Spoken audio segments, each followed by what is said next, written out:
So a week or so ago, I got a text from Dan saying, hey, make a video. We're going to play him at this last staff chapel for Mike. And so here I am. But I do not like being in front of the camera. This is extremely awkward for me. So I like to be behind the camera, but I'm going to give it a shot.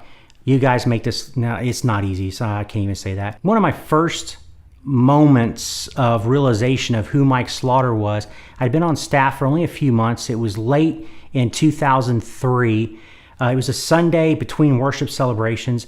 I'd made ran past the bookstore, and you were in there talking to this little kid, maybe 4 or 5, this little boy.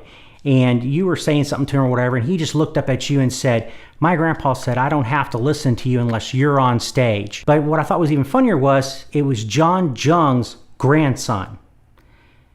But yeah, I just realized something. Your name is Michael B. Slaughter, so that means your initials are MBS.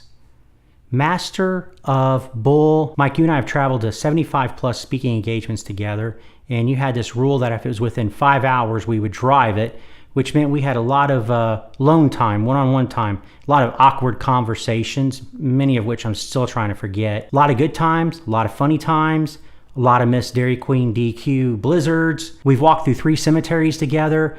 We've made 2 trips to Darfur. A lot of God moments I've witnessed with you. And through all that, you were able to teach me empathy. There's one thing you really did try to help me with, and that was my drinking problem.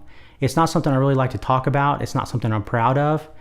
But through your brand of encouragement, you helped me go from several 6-packs a day down to nothing. But I found this picture of us when we were 2009. We were in Darfur, Sudan.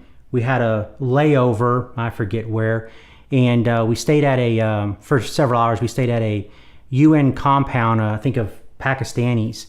And Dan took this picture. I can't say that I know any other picture that, I don't know, just warms my heart about you. But since I've fallen off the wagon with the whole Coke thing, let's have a toast.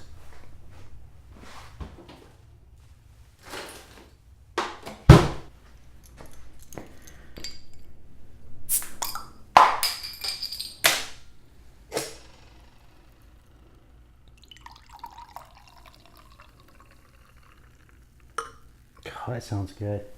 Mike, I've watched you kick a lot of pastors and lay folks' butts to inspire them to action, to get off their assets, all because you're a screw-up that listened to God and changed a lot of lives. This glass is for you. Well, it's actually for me, but you get the idea.